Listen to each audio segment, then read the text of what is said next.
5살 때 미적분을 풀고 8살 때 대학에 들어간 천재 소년 송유근.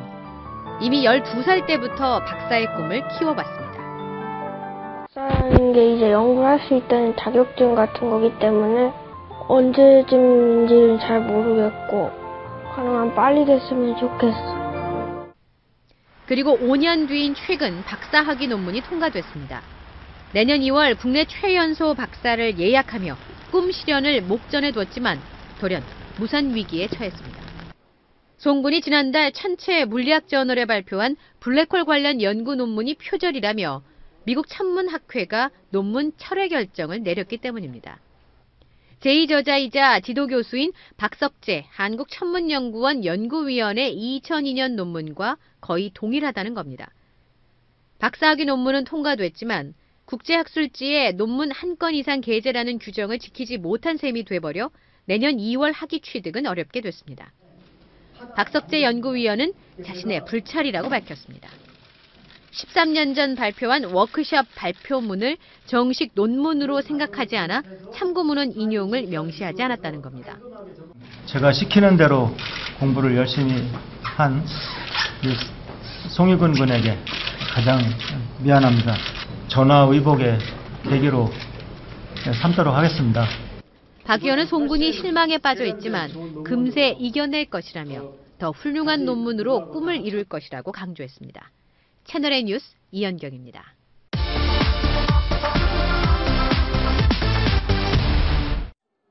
프로야구 삼성 라이온즈의 간판 투수 임창용 선수. 임 선수는 해외에서 거액의 불법 도박을 했다는 의혹을 받아왔습니다. 검찰은 임 선수를 피의자 신분으로 소환해 오전 9시부터 13시간 동안 강도 높은 조사를 벌였습니다. 임 선수는 검찰 조사에서 지난해 12월 마카오의 모 호텔 카지노 사설 도박장, 이른바 정키빵에서 바카라 도박을 한 혐의를 인정했습니다. 하지만 불법 도박 액수를 놓고 사건 관련자와 진술이 엇갈렸습니다. 임 선수는 판돈 수천만 원을 걸고 도박을 했다고 진술했는데 검찰은 이미 구속 기소된 정키빵 운영업자 이모 씨로부터 임 선수가 수억 원대 도박판을 벌였다는 진술을 확보한 상태.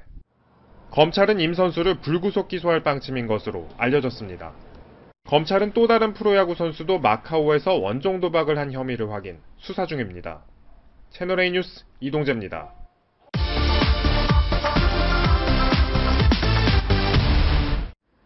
경기도 광주의 한 버스 정류장.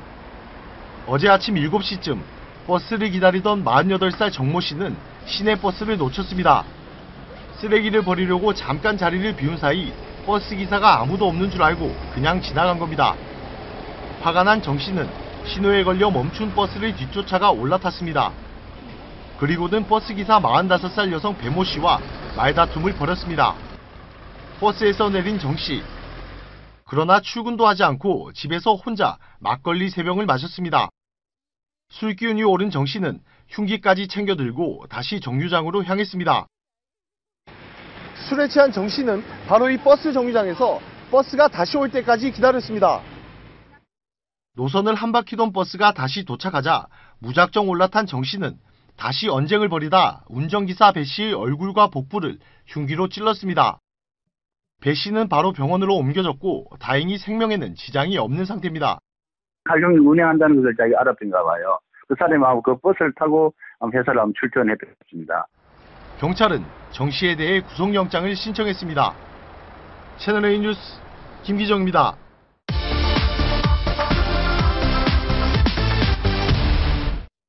플라스틱 통을 든 남성이 주유소로 들어옵니다. 경유를 통에 채우고는 차에 싣고 사라집니다. 이 남성이 곧바로 향한 곳은 서울 동작구청. 48살 이모 씨는 민원 씨를 찾아가 자신의 몸에 기름을 뿌렸습니다. 주변에 있던 구청 직원에게도 기름을 뿌린 뒤 같이 죽자며 라이터를 들고 위협했습니다. 이 씨가 소동을 벌인 이유는 주차 단속 때문이었습니다. 2년 전 이 씨가 새들어 살던 건물이 재건축을 하면서 기존에 사용하던 거주자 우선 주차구역이 사라졌습니다. 하지만 이 씨가 계속해서 같은 자리에 주차를 하자 이웃들의 민원이 잇따랐습니다. 문제가 된 주차구역입니다. 주차 공간이 부족해 이렇게 도로에 주차를 하게 되면서 단속을 당한 겁니다. 이 씨는 구청에서 소동을 벌인 날 아침에도 근처의 다른 주차금지 구역에 차를 세웠다가 단속을 당했습니다. 이런 식으로 17차례나 단속을 당하자 앙심을 품고 구청을 찾아간 겁니다. 경찰은 현장에서 이 씨를 체포하고 불구속 입건했습니다. 채널A 뉴스 윤수민입니다.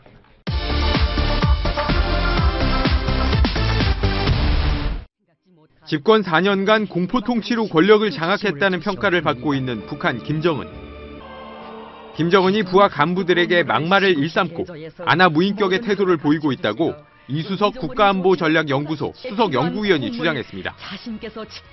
황병서와 최룡해를 비롯한 간부들에게 처형할 줄 알라며 겁을 주거나 내가 하나를 하라고 하면 열을 하고 싶어도 하나만 해라. 내가 벽을 문이라 하면 열고 들어가라 등의 고압적인 발언을 쏟아낸다는 겁니다. 특히 김정은은 나이가 어리기 때문에 연로한 권력 엘리트들이 자기를 무시하지 않을까 하는 그런 연속 컴플렉스에 시달리고 있고, 그래서 공포 통치를 통해서 자신의 권위를 보다 더 강화시키려는 그런 의도를 갖고 있다고 판단됩니다. 간부들은 숙청이 두려워 맹목적인 충성심을 드러내는 데 주력하는 것으로 전해집니다. 김원홍 국가안전보위부장은 반체제 움직임 등을 수시로 보고하고 있고, 황병서 군 총정치국장은 일선 군부대에 알았습니다라는 제목의 노래를 보급했습니다. 수령님 위하여 당을 위하여 우리는 대답한다. 오직 한마디 알았습니다 라는 내용의 가사는 김정은에 대한 맹목적인 충성을 강조하고 있습니다. 김정은 집권 이후 처형된 간부는 100여 명에 이른다고 이 연구위원은 밝혔습니다. 때문에 실무 간부는 책임 회피와 허위 보고를 일삼고 감시가 덜한 해외 파견 간부는 이탈을 감행하고 있다고 전했습니다. 채널A 뉴스 최재원입니다.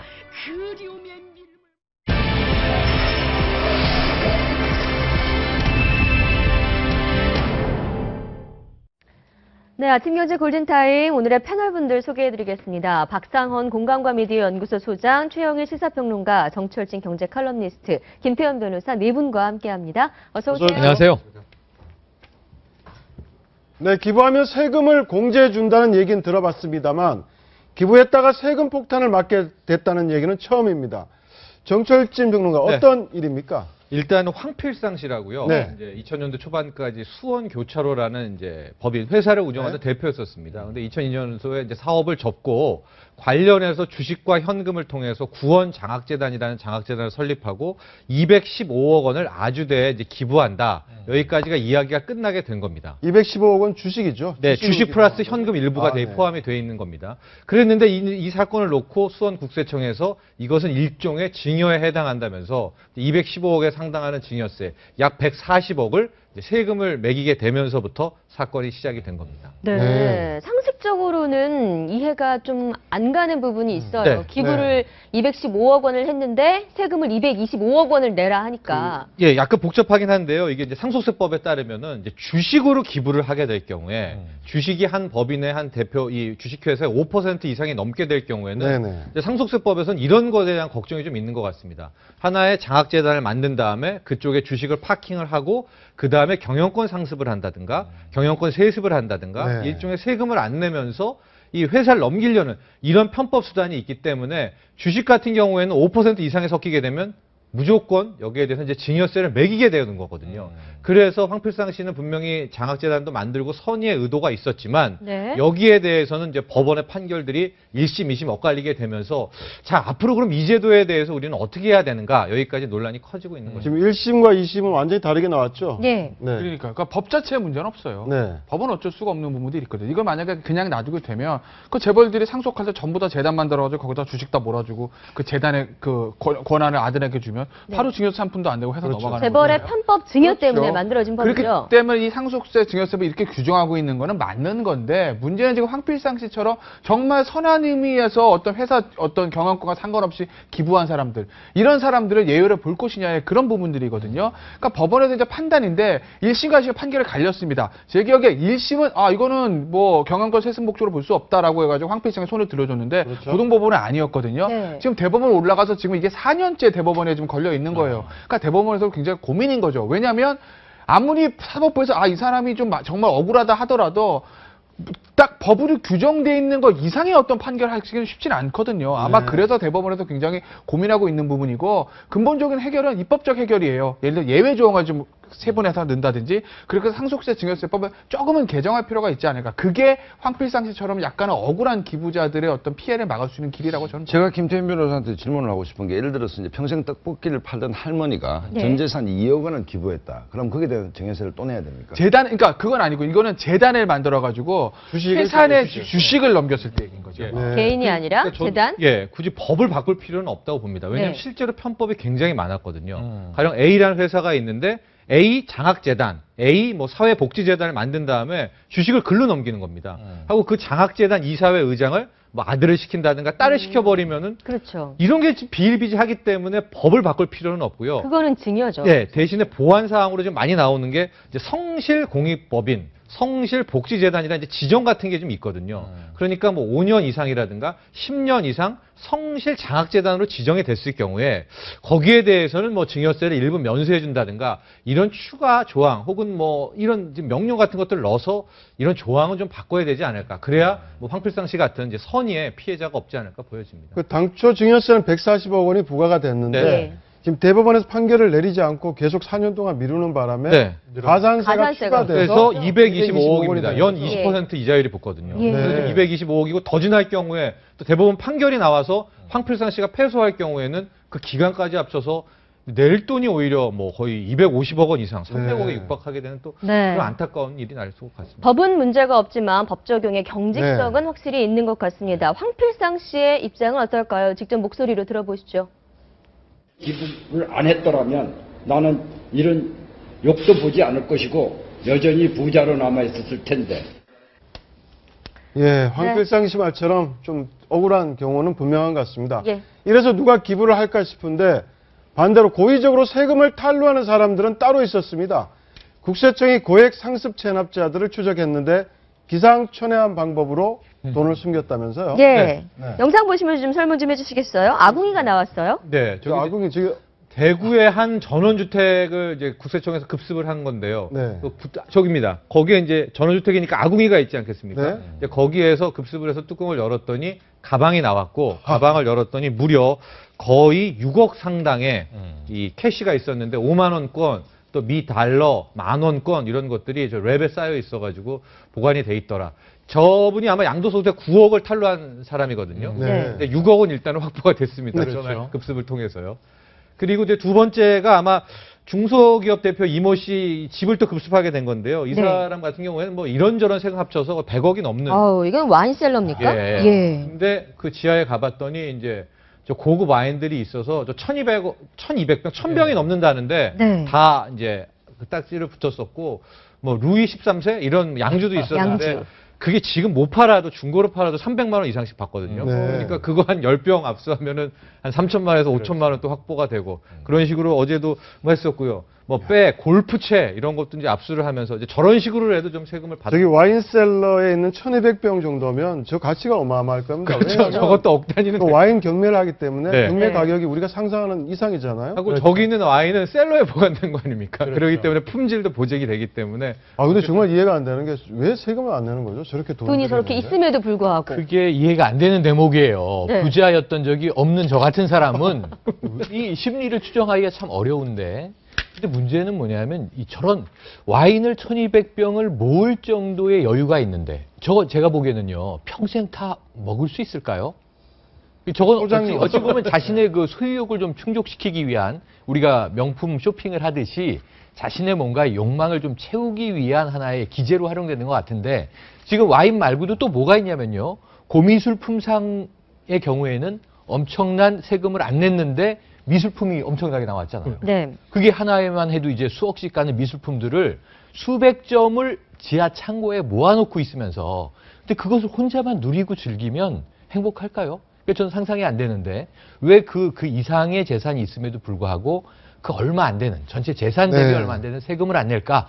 근데 제가 보기에는 그 2천 수백 명의 이번에 그 5억 이상의 탈세자 이분들의 경우에 또 이렇게 나쁜 사람들 때문에 정말 돈이 없어서 세금을 못 내는 일부의 분들은 억울할 수도 있겠다. 그래서 저는 탈세자에도 양극화 현상이 있는 게 아니냐 이런 생각이 듭니다. 네, 국세청이 고액 체납자 2,226명을 공개한 네. 건데 이렇게 체납을 하지 않는 사람들을 신고하면 또 포상금이 그렇죠. 건당 20억 원이 될 수도 있다. 최대 액수가 최고 20억까지가 네. 포상이 됩니다. 그 얼마에 신고했냐에 따라서 나오게 되는데 네. 이제 상한선이 20억 원을 받게 되는데요. 이 포상금 같은 경우에는 이제 기타 소득, 비과세 기타 소득으로 잡히기 때문에 예. 만약 하나 상한을 신고해가지고 돈이 어디에 숨겨놨습니다까지 해서 국세청에 급습해가지고 찾았다. 네. 그럼 이제 신고자가 20억을 받는데 비과세입니다. 그러니까 캐시 20억을 고스란히 받게 되기 때문에 혹시 뭐 그 금액이 이런 상당하네요. 탈세자에서 그동안에 뭐 하수인이나 집사로 일하셨던 분들은 신고하시고 네. 20억 포상금을 받는 게 포상금 20억 어마어마하네요. 새파랗지하고는 또 소개할 네. 것 같습니다. 그렇습니다. 네, 다음 주제 이어가겠습니다.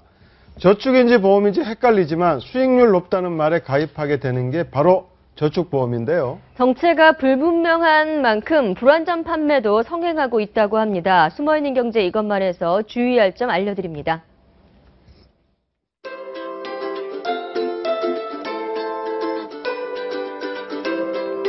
네, 오늘은 저축인 듯 저축 아닌 저축보험, 똑똑하게 가입하는 법을 알려드리겠습니다.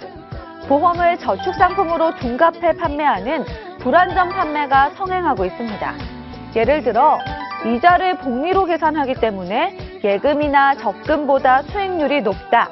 10년 이상 계약을 유지하면 이자 소득세가 면제되기 때문에 절세까지 할 수 있어 일석이조다. 이런 말로 보험에 익숙하지 않은 소비자가 저축보험을 예금 상품과 유사한 것으로 간주하고 가입하도록 현혹시키는 건데요. 저축보험은 저축에 앞서 보험입니다. 원금이 보장되는 예금과는 달리 중간에 해지할 경우 사업비를 제외한 해지 환급금만 돌려받을 수 있기 때문에 만기를 채우지 못하면 무조건 손해를 보는 구조인데요. 때문에 저축보험으로 저축 효과를 온전히 누리기 위해서는 절세 효과를 누릴 수 있는 10년을 기준으로 부담 없이 안정적으로 낼 수 있는 금액을 설정하고 나중에 여윳돈이 생길 경우 추가 납입 제도를 이용하는 게 좋습니다. 또한 금리가 떨어져도 반드시 보장되는 이율인 최저 보증이율과 보험기간 중 급하게 목돈이 필요할 때를 위한 중도 인출이 가능한지 여부도 따져보는 게 좋을 것 같네요. 그럼 숨어있는 경제 이것만 다음 시간에는 더 유익한 정보 가지고 돌아오겠습니다. 네, 어제 서울고등법원에서 방송인 에이미가 제기한 출국 명령 처분 취소 공판이 열렸습니다.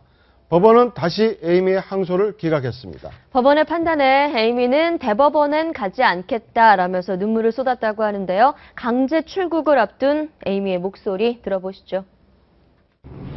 제가 원망스러워요. 제 자신이. 만약에 그냥 미국 시민권을 살아가고 싶었다면 아마 처음 제가 잘못을 해서 그 시기에 아마 그냥 나갔을 거예요. 미국 시민권 버리고 싶지만 한국에서 다 저를 안 받아주는데 그럼 저는 어느 나라 사람으로 살아야 되는지 제 마지막이겠죠. 제가 저지른 잘못 때문에 여기까지 이런 결과를 받았지만 그냥 모든 분들께 새로운 모습 보여드리겠다고 항상 얘기했는데 못 보여드려서 죄송하고 항상 행복하셨으면 좋겠어요. 네.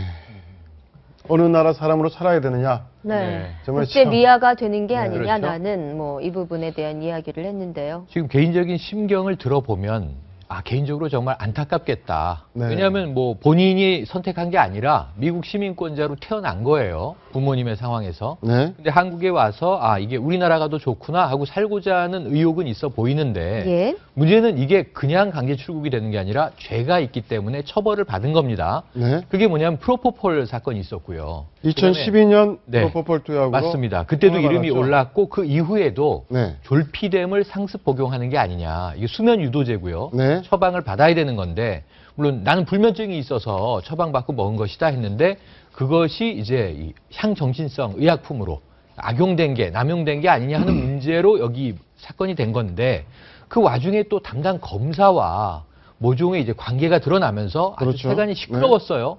사랑하는 사이다 그랬고 그것도 이제 문제가 있었는데 최근에 강제 출국에 대한 지금 고등법원의 이 항소한 공판이 진행 중일 때 추가로 졸피뎀을 또 인터넷 구매를 해서 세 번째죠. 택배로 받은 것이 네. 또 확인이 됐습니다. 네. 그러니까 이제는 면피할 수 있는, 변명할 수 있는 여지가 없거든요. 제가 보기에는. 네. 그렇다면 차라리 제가 약물에 중독이 됐다, 치료를 받겠다라고 하든가 좀 더 처절한 반성을 했어야 되는데 계속 자신의 졸피뎀 이 상습 복용 사실을 부인했어요. 그렇게 보면 이게 어떤 죄가 있고 벌이 있는 것인데 그 부분에 대해서는 피하고 지금 인간적인 연민을 이야기한다고 해서 이 부분을 번복시켜주기는 뭐 개인적으로는 안타까움이 있겠으나 네. 어려운 상황이다. 이게 사회적인 문제라고 봅니다. 네. 네, 에이미 씨는 계속해서 미국에서 생활하는 게 어렵다, 가족이 모두 한국에 있다라고 하면서 선처를 호소를 했는데 법원에서는 일단 집행유예 기간에 또다시 범죄를 저질렀고 그렇죠.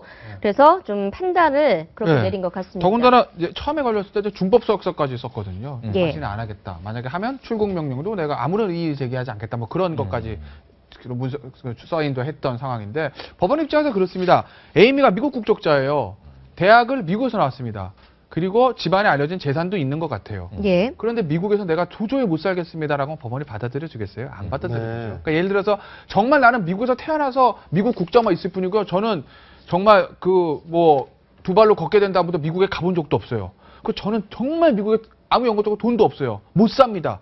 이렇게 하면 법원이 받아들일 수도 있죠. 근데 에이미는 네. 그런 상황이 아니라는 거예요. 그러니까 법원 입장에서 봤을 때 정말 이 사람이 미국 가면 정말 살기 힘들까? 아니라고 보겠죠. 미국에서 대학까지 졸업했군요. 뉴질랜드에서 지금 보면 뉴질랜드에서 고등학교 졸업하고 미국에서 대학 졸업했다고 이제 양력이 그렇게 돼 있거든요. 네. 더군다나 이제 에이미 씨의 그러니까 집안이 굉장히 이제 부유하다는 건 다 알려져 있는 사실이고 그렇죠. 영어도 능통하고 그렇다고 보면 미국에서 살기 어렵다는 그런 말을 법원에서 얼마나 받아들여 주겠어요. 그럼 연예인 중에 강제 출국은 유승준 씨 이후에 두 번째로 봐야 되는 겁니까? 주는 글쎄 보도가 안 된 사람이 있을지 네. 모르겠지만 저희가 알려진 두 거는 두 번째인 거죠. 유승준 씨랑 그다음에 에이미 씨. 근데 두 사람 중에 한 사람을 택하라면 유승준 씨가 더 들어오기가 쉽지가 않죠. 왜냐면 유승준 씨는 병역 기피 목적이고 아예 그냥 국적법이나 출입국 관리법이나 재해동법 보면 병역 목적으로 한국 국적을 버린 사람들은 들어올 수 없다라는 거 아예 명시가 돼 있으니까 에이미보다는 오히려 에이미 씨는 재량의 여지는 있습니다. 법원이나 어떤 출입국 관리소. 하지만 유승준 씨 같은 경우는 스티브 유는 재량의 여지가 전혀 없죠. 근데 어제 이제 회자됐던 것이 에이미 씨가 본인의 죄가 있고 본인이 처벌을 받았고 그래서 이제 한국에선 더 이상 살지 못한다. 미국 국적자니 나가서 살아라.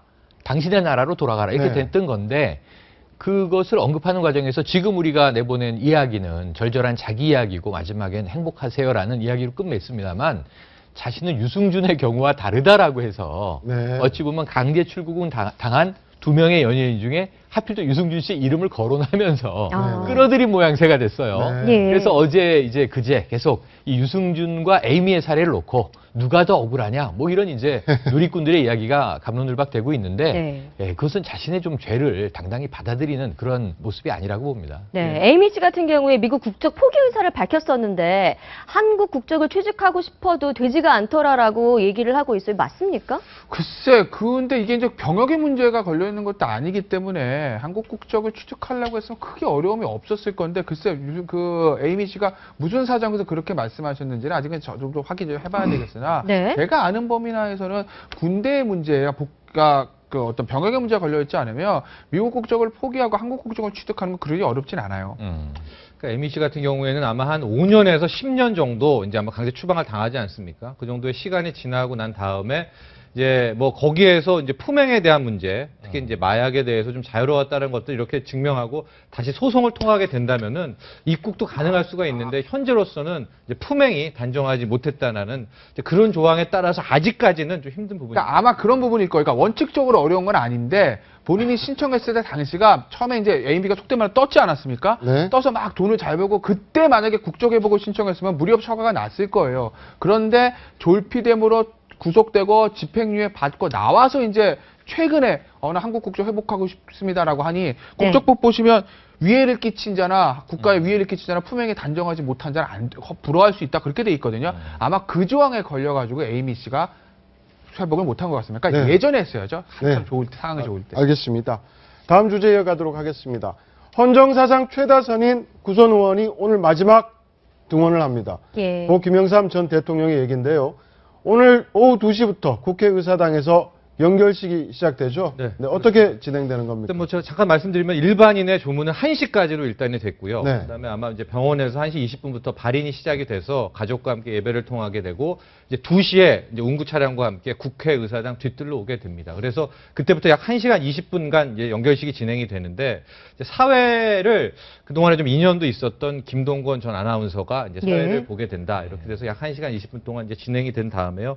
그 연결식은 아마 종교 같은 경우에는 4개 뭐 종교 단체장들이 다 오게 되는데 아마도 지금 나온 자료에 따르면 김장환 수원 중앙 침례교회 목사가 인도를 하면서 이제 기독교 의식으로 이제 하게 될 것 같고요. 네. 운구 이동 경로 좀 볼까요? 그렇죠. 서울대병원에서 25분에 출발을 해서 55분에 의사당 이제 오게 되고 이제 뒷뜰에서 2시부터 연결식은 시작이 되게 되고요. 1시간 20분간 진행이 다 마치게 되면 다시 저 운구 차량이 동작동으로 향하게 되는데 바로 동작동 가기 전에 이제 중간에 이제 그 기념도서관 또 상도동을 이제 들렀다가 동작동을 가게 되고요. 과연 이제 노제하고 추모제는 어떻게 할까 이제 논의가 좀 있었던 것 같은데 이번에는 이제 국민들을 위해서 노제, 추모제 이런 다른 행사는 진행하지 않는다. 그래서 이제 오늘 이제 오후 4시경에 국립현충원에 도착하면서 이제 마무리가 될 것 같습니다. 네, 노제와 추모제는 진행하지 않는다. 정철진 평론가께서 짚어주셨는데 그것이 김영삼 전 대통령의 20년 동안 정말 검소하게 한 등산화만 신었던 그런 일화와 또 맞물려져서 검소하게 마지막까지 하고 싶다는 김 전 대통령의 유지가 좀 반영이 됐다고요. 그러니까 이제 이게 지금 뭐 거인의 시대가 막을 내린다라고 하는데 정치인과 돈 문제에 대해서 김영삼 전 대통령이 하나의 그 모범적인 그걸 보여줬다. 물론 뭐 굉장히 부잣집의 아들로 태어났고 뭐 그 거제 멸치 여장 같은 경우에는 우리나라 제일 큰 규모였고 하지만 지금 이제 막상 이제 서가하고 나시니까 이제 돈이 없지 않습니까? 거제 땅 정여받은 거 다 재단에 넣었고 아까 우리 재단 문제 때문에 편법 뭐가 아닌데 그다음에 상도동 집도 이제 손 여사님 때만 있고 나머지는 이제 재단에 넣겠다라고 하기 때문에 무일푼으로 이제 돌아가고 그다음에 이제 대선배 기자들 얘기를 들어보면 돈 문제에 대해서는 정말 뭐 누가 정치 자금을 좀 세보지도 않고 뭐 그 동지들 주고 뭐 이런 얘기들 들어보면 정말 그 정치 자금 문제에서도 그 YS는 역시 컸다, 담백했다 이런 느낌이 들고 그다음에 이제 등산화 얘기도 뭐 과거 지금 요즘 시대는 상상이 안 가겠지만 과거 상김 정치 또 과거 권위주의 정권 때는 정치 자금이 상당히 뭐 많이 오가고 했지 않습니까? 그걸 사적으로 쓴 게 아니고 정치를 위해 쓴 것이고 개인적으로 상도동 집도 저도 한번 가본 적이 있습니다만 우리 TV에 보는 것과 달리 굉장히 좁습니다. 지금 비교 거실도 굉장히 작고 그 집에서 퇴임 이후에도 쭉 사셨고 그렇기 때문에 개인적으로 굉장히 검소한 삶을 살았고 그다음에 결국 남아서 한 푼도 남지 않는 어떤 이런 측면에서 역시 그 측면에서도 좀 거인 아니었나 이런 생각이 듭니다. 네, 알겠습니다. 또 추모곡으로는 청산의 살리라가 선정됐다고 하는데 김 전 대통령이 생전 좋아하는 노래 가운데 유족이 선택한 것으로 알려졌습니다. 어떤 노래인지 연결식에 앞서서 한번 들어보도록 하겠습니다.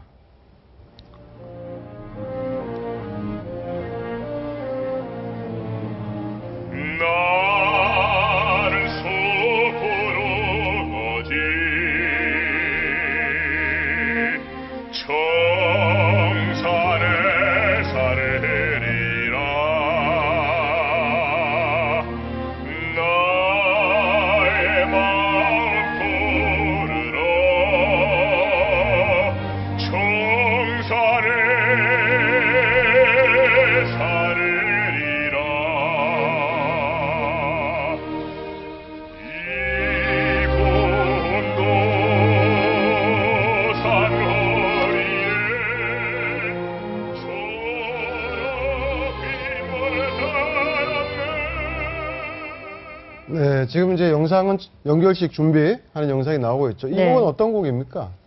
네, 이게 굉장히 유래가 있는 곡이에요. 1973년에 윤필용 필화 사건이라는 게 있었습니다. 그때 이제 옥중에서 김현준이라고 하는 성악가 겸 작사 작곡가가 만든 곡인데요. 이 가사 자체를 보면 굉장히 세상에 풍파가 많지만 정말 번뇌와 시름을 잊고 성산 속에서 쉬고 싶다 이런 느낌을 담고 있거든요.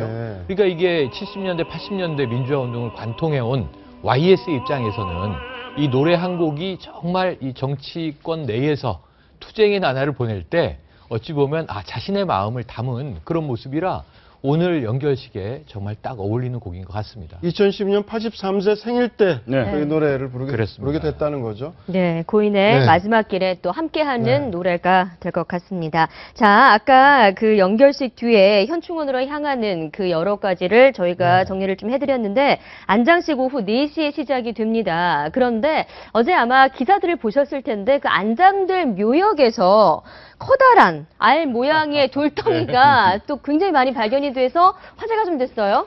그렇습니다. 그래서 이제 뭐 바로 이 돌입니까? 네, 예. 저 봉황의 알 같습니다. 예, 모양새가. 방금 말씀하신 대로 네. 그래서 이제 봉황의 알이다. 풍수하시는 분들이나 또 황영웅 뭐 풍수지리학 교수도 아예 봉황의 알이다 저런 얘기들을 했었는데요. 저 위치 자리가 이제 배산 임수에서 좌청룡에 해당하는 자리 아닙니까? 네. 거기에서 또 저런 이제 나왔다는 것이 어쨌든 가시는 길에 뭐 여러 가지로 이제 좋은 이야기들이 나오고 있다. 이렇게 그냥 생각하시면 될 것 같습니다. 그 저게 이제 뭐 명당인지 아닌지가 왜 이제 그 관심이 있느냐면 저게 뭐 그 자연인 김영삼 전 대통령의 후손들이 잘 된다기보다 저기는 건국 이승만 전 대통령, 산업화 박정희 전 대통령, 민주화 DJYS의 묘역이 있는 곳이기 때문에 저기가 명당이어서 우리 국운이 좀 상승하는 그렇죠. 뭐 그런 계기로 우리가 이제 생각을 해야 되는 것이지 저 명당이기 때문에 우리 뭐 김현철 소장이 배지를 단다더라 이런 작은 차원에서 얘기를 했으면 안 됐고 저기 무슨 우리나라를 만드신 분들의 묘토가 좋아서 우리나라가 좀 잘 되게 하는 뭐 그런 측면에서 우리 시청자분들이 좀 이해하시면 좋겠다는 생각이 듭니다. 알겠습니다. 연결식 있기 하루 전인 어제 결국 전두환 전 대통령이 빈소를 찾았습니다. 군부 독재와 민주화 세력의 수장으로 만나 평생을 맞섰던 두 전직 대통령. 35년간 쌓인 묵은 앙금은 해소됐을까요? 빈소를 찾은 전두환 전 대통령 얘기 한번 들어보시겠습니다. 근데 나는 이제 담배 안 피우고, 술 안 먹고, 그런 위험 좀 도움이 될는지 모르겠어요. 군대 생활하는데 이거 뭐는 암기해야 될 일 많잖아. 뭐 담배 피우면 머리가 아파서 뭐 병행도라. 요런들이 내가 암기해가 저거 훔쳐요. 그럼 나이 어린 놈들이 담배 공짜로 해서 피우면 그런 거 괜히 나빠지잖아. 몸이 나빠지고. 네, 맞습니다.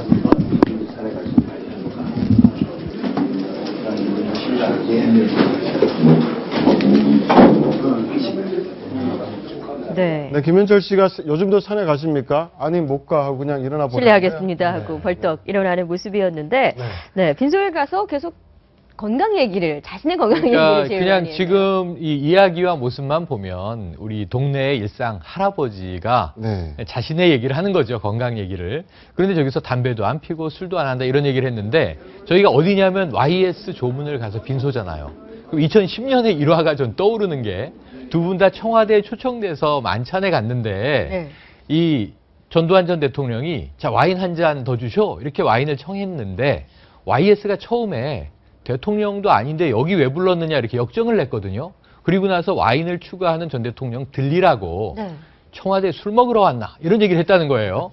아마 일화가 전 연상이 되면서 불과 5년 YS의 빈소니까 술을 안 드시려고 술, 담배 다 안 한다 뭐 이런 이야기를 하셨는지도 모르겠다 하는 생각이 듭니다. 네, 근데 그 실제 민주화 관련된 인연은 전혀 언급이 없었어요. 언급이 없었고 엉뚱한 얘기만 좀 많이 하고 가셨는데요. 아니 저기서 어떻게 봐야 돼요? 저기서 무슨 얘기를 하겠어요? 전두환 네. 전 대통령 와가지고 야 나는 잘못한 게 없는데 5.18 투표하면 내가 감옥에 갔다 왔어. 뭐 이 얘기를 하겠어요. 무슨 뭐 호랑이 잡으러 호랑이 붙들어 내가 진짜 잡혔네 뭐 이 얘기를 하겠어요. 하나의 척결 잘못 이 얘기를 하겠어요. 정치적인 얘기는 사실은 전두환 대통령 쪽에서 할 입장이 아닌 거죠. 어찌됐든 간에 굳이 얘기하자면 YS가 옳았던 거 아니겠습니까? 결국 호랑이 들어 호랑이 잡은 거고 전두환 노태우 대통령은 어찌됐든 간에 어떤 5.18이라는 그런 문제를 일으켰던 분에서 특별법에서 처벌을 받으신 분들이고 사면은 나중에 됐지만 더군다나 전두환 대통령 지금 추징금 문제로 굉장히 여론이 안 좋은 상황에서 저 빈소에 가서 정치적인 얘기를 하는 것은 본인에게도 굉장히 부담이죠. 그러니까 정말 말씀하신 대로 동네 아저씨처럼 그 뭐 건강 얘기들 왜냐하면 이제 어르신들이 제일 많이 하는 건강 얘기 아니겠어요? 그런 얘기만 하시다 온 거죠. 아마 저 빈소를 찾는 것도 상당히 부담이 됐을 겁니다. 네, 기자들이 뭐 김영삼 전 대통령에 대한 평가를 묻거나 혹은 앙금은 푸셨냐라고 물으니까 일절 대답이 없었다고 합니다. 네, 연결식에 과연 전두환 전 대통령이 참석을 할까도 관심거리고 또 한 분 박근혜 대통령도 지금 건강이 좋지 않기 때문에 연결식에 참석할 수 있을지가 관심거리인데 아직까지 청와대의 입장은 나오지 않고 있습니다. 오늘 오전에 공식 입장을 발표할 거라고 하죠?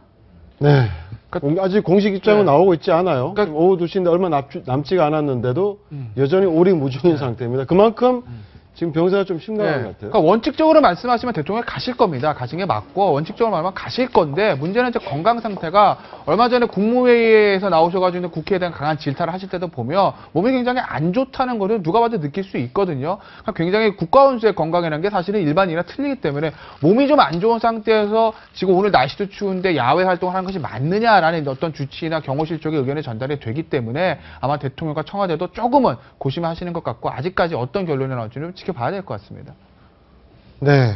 네, 묘비에 어떤 내용이 담길지도 또 하나의 관심거리입니다. 그렇죠. 보통 대통령들, 역대 대통령들의 묘비에는 어떤 내용들이 좀 담겼습니까? 역대 좀 보면은요, 이승만 대통령 같은 경우에는 역시 이제 건국에 대한 이야기들, 이제 핵심적인 업적의 이제 포인트들이 담겨져 있고요. 박정희 대통령은 이렇게 쭉 보면은 이제 근대화란 얘기, 또 자립 경제, 또 자주 국방, 이런 내용들이 중심이 돼서 풀어가 있고요.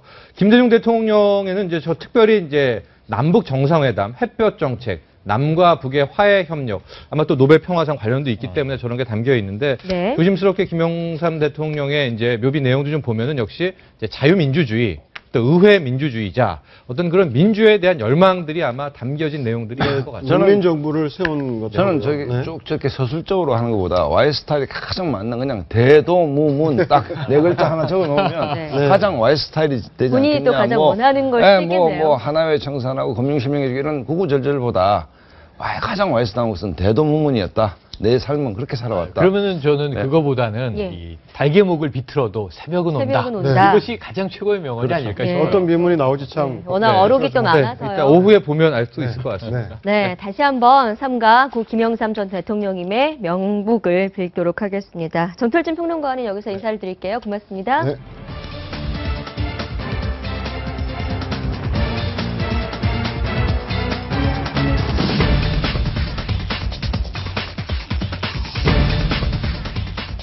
네, 정치 패널로 강훈식 동국대학교 언론정보대학원 겸임교수 새롭게 모셨습니다. 어서 오세요. 안녕하세요. 네, 현재 정치권의 뜨거운 감자로 떠오르고 있는 것 바로 복면금지법입니다. 새누리당이 이를 사실상 당론으로 정하고 발의를 했는데 복면 시위를 하지 못하게 해야 한다는 박근혜 대통령 입장 발표가 나오자마자 이렇게 발의가 된 것 같아요. 우연은 아닐 것 같고. 뭐 일단 뭐 박근혜 대통령의 의중을 담은. 그렇죠. 복면금지법 문제는 지난번 이제 시위에 18대부터 이제 그 패널로 저도 신지호 17대, 18대부터 계속 이제 제기가 되어 왔던 것인데 저는 이렇게 봅니다. 뭐 그 박근혜 대통령이 강력하게 IS에 비유를 했기 때문에 새누리당이 나섰다 안 나섰다, 또 야당은 인권 침해의 소지가 있다 없다 뭐 이런 얘기를 하는데 저는 여야든 할 것 없이 시대 정신이 뭔가를 먼저 한번 따져봐야 될 것 같아요. 예를 들어 지금 한국 사회가 아까 전두환 대통령 나왔지만 평화 시위가 불어대는 것인가. 그다음에 물론 뭐 공권력의 과잉을 얘기할 수도 있지만 굳이 합법적이고 평화적 시위가 보장되는데 그냥 마스크 정도도 아니고 복면에 그 물수경까지 끼고 와서 폭력 시위를 하는 것이 국민 정서에 맞는 것인가. 그다음에 실제로 불법 탈법을 저질렀는데 얼굴을 다 가리고 나오니까 차정할 방법도 없다. 이 문제는 어떻게 되는 것인가. 이 문제에 대해서 여기에 대해서 야당이 너무 좀 과민하게 반응하는 게 아닌가. 오히려 야당이 그 진보 진영에서 10만 명 데모하러 왔는데 한 1000명 정도가 난동을 피우고 있는데 이분들을 자제하게 만드는 것이 야당이 국민적 신뢰를 좀 받는 게 아닌가. 그렇기 때문에 대통령의 어떤 강경 발언과 새누리당이 입법 발의를 했는데 차라리 새정치민주연합에서 이 문제를 좀 더 다듬어서 선제적으로 한다면 뭐 훨씬 더 국민적 공감이 크지 않겠나 이런 아쉬움도 있습니다. 네. 네, 뭐 저는 이제 사실 좀 살펴봐야 될 게 좀 있습니다. 결국은 이제 체증의 문제가 된 거죠. 그러니까 저는 뭐 폭력 시위나 불법 시위를 옹호하려고 하는 정치인들은 아무도 없을 거라고 보여집니다. 다만 이제 문제는 뭐냐면 이 복면 금지법이 된 다음에 선글라스 금지법도 만들어야 되고 이제 야구모자 쓰는 것도 금지법 만들어야 될 거다. 무슨 말이냐면 근본적인 것들은 어쨌든 폭력 시위와 지금 현재 시위 문화를 바뀌는 것이 근본적인 대책이 돼야 되는 것이지 마스크를 못 쓰게 한다라는 것 자체가 근본적인 해결책이 되겠느냐. 그러니까 실제로 80년대 이후에 소위 말하는 대정부 투쟁의 방식을 바꿀 때가 됐다. 즉 또 국민들의 어떤 하고 싶은 이야기를 하는 방식을 바꿀 필요가 있다는 건 저는 공감할 수 있을 거라고 보여집니다만 문제는 이제 복면금지법 이게 그 다음에 선글라스 방지법도 만들어야 되는 상황이 올 거라는 거죠. 그러니까 그건 이게 제가 볼 때는 궁극적인 해결 방법이 아니기 때문에 오히려 지금도 인터넷에 많은 패러디가 나오는 것들도 예. 사실은 젊은 친구들이 보면 약간 우습거든요, 이게. 그래서 그런 것들에 대한 오히려 근본적인 어떤 고민, 그걸 해야 될 지점이 아닌가 생각이 듭니다. 그러니까 야당이 이제 뭐 길 가는데 마스크 쓰고 가는 사람도 잡냐, 뭐 선글라스 금지법, 이거 이제 희화화시키는 부분인데 그 법안 내용이 그런 내용이 있는 건 아니죠. 그러니까 네. 폭력 앞에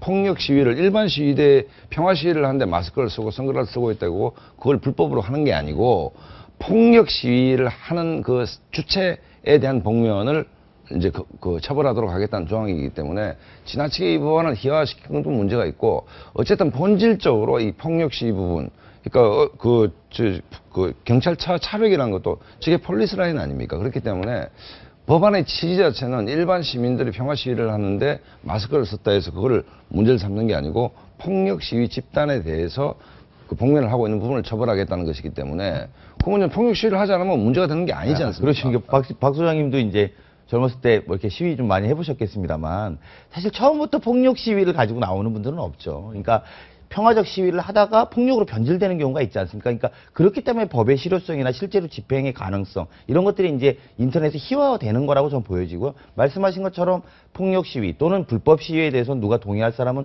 없을 거로 보여지기 때문에요. 궁극적으로 어쨌든 저는 근본적인 어떤 시위에 대한 문화 고민이 필요한 건 아니에요. 당장 야당은 지금 나오는 것처럼 과거에 17대, 18대에도 추진을 하다가 통과되지 못했는데 그 법을 재추진하겠다는 게 시대착오적이다라고 하면서 비판을 하고 있습니다. 그때 당시 제기됐던 인권 침해 문제나 여러 가지 문제들이 사실 해결된 건 아니지 않습니까? 해결되지 않았어요. 문제는 똑같습니다. 17대, 18대. 어제 제가 정가뷴 부의장 인터뷰를 했는데 네. 이분이 대표 발의를 하셨어요. 네네. 그런데 이제 억울해 하시는 게 대통령이 강경 발언을 해서 거기에 새누리당이 부랴부랴 부응해서 내놓은 법이 아니다. 이건 오래 준비한 법이다. 그 내용은 한 3가지를 담고 있더라고요. 그러니까 쇠파이프로 이렇게 폭력 행위를 하면 처벌되지만 시위 현장에 그런 무기류를 들여오는 과정 전체를 처벌할 수 있게 하겠다. 네. 그다음에 복면 금지하겠다. 네, 네. 또 하나는 이제 대학에 전형이 있는 날은 시위를 불허해야 되지 않나. 이번에도 이제 교통 문제가 좀 있지 않았습니까? 예. 그런 정도로 포괄적인 얘기더라고요. 그런데 이 평화로운 집회 시위에서 가면을 쓰던 마스크를 쓰던 선글라스를 쓰던 그건 상관없다. 다만 폭력이 동원되는 불법 집회에서는 얼굴을 가리면 이건 처벌해야 되는 게 아니냐. 이번에도 지금 500여 명이 폭력을 행사한 것으로 경찰은 발표를 했는데 그렇죠. 4분의 3은 얼굴을 체증할 수 없었다는 얘기잖아요. 전부 복면을 썼기 네네. 때문에 그렇죠. 근데 이제 네. 거기서 실효성의 문제는 고민은 남아요. 뭐냐면 근데 실제 말씀하신 대로 네. 실효성이 있습니까? 실효성의 문제가 복면을 썼다고 불법 시위 네. 복면을 썼다고 네. 체포를 한다. 근데 체포할 수가 없잖아요. 누군지 그렇죠. 모르니까. 우선 그런 문제가 생기기 때문에 원천적으로 이 얼굴을 신분을 감추지 못하도록 하자라는 게 법의 취지인데 10만 명이 모인 행사에서 한 600명이 폭력을 행사했다. 그럼 이 집회 자체를 불법 폭력으로 볼 거냐 아니냐? 그럼 불법과 합법의 경계는 어디냐? 이런 게 굉장히 미묘해요. 시위 집회라고 하는 게 막 굉장히 역동적으로 현장 상황이 이루어지는 거기 때문에 그러면은 이게 99,900명은 평화 시위를 했고 그중에 뭐 100명은 불법 시위를 했다. 이걸 어떻게 이 경계를 나눌 것이냐 하는 게 네. 법 적용이 쉽지 않아 보입니다. 그래서 네. 저는 두 분이 얘기를 하셨지만 여당은 복면금지법, 여기에 또 대응하는 야당은 차벽금지법. 이 두 가지가 상징적으로 우리 사회가 지금 분열되어 있는 모습을 보여주는 거예요. 예. 네. 차벽을 헐어라, 복면을 벗어라 지금 이 얘기를 하는데 네. 아까 말씀하신 것처럼 야당이 어떻게 좀 이 불법 폭력화된 시위 집회를 평화롭게 치를 수 있을까 하는 걸 고민해야 되고 차라리 여당이 공권력을 가지고 있으니까 이 경찰들이 어떻게 하면 좀 과잉 진압을 하지 않도록 고민을 할까 하는데 서로 한쪽만 바라보고 얘기를 하고 있잖아요. 네네. 이게 제가 보기에는 평행선이기 때문에 풀리지 않아 보인다. 결국은 네. 좀 시위대가 합법적으로 평화로운 집회를 하기 위한 노력을 해야 결국은 다수 국민들을 설득할 수 있다는 점에서 불법 폭력 절대 안 됩니다라고 좀 말씀드리고 싶습니다. 네. 네. 네, 이번엔 야권 얘기 해보도록 하겠습니다. YS 추모 기간 중 광주를 찾은 새정치민주연합 문재인 대표. 그 자리에서 어떤 발언을 했는지 들어보시겠습니다.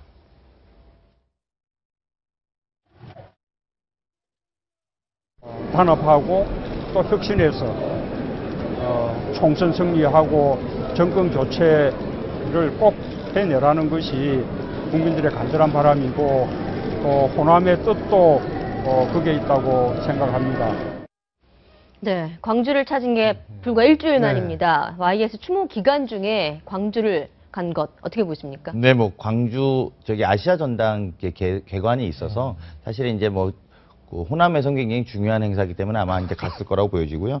다만 이제 뭐 그것들이 YS 추모 기간에 본인이 이제 뭐 의도해서 한 건 아니니까 뭐 그런 지점은 없습니다만 문제는 지금 문안연대를 제안해 놓고 있는 상태에서 저 광주 호남 발언, 호남이 중요하다라고 발언한 것 아마도 문안연대 성사가 좀 어려울 거라고 아마 예측하기 때문에 다시 호남에다 좀 호소하는 그런 지점이 있는 것 아닌가 생각이 들고요.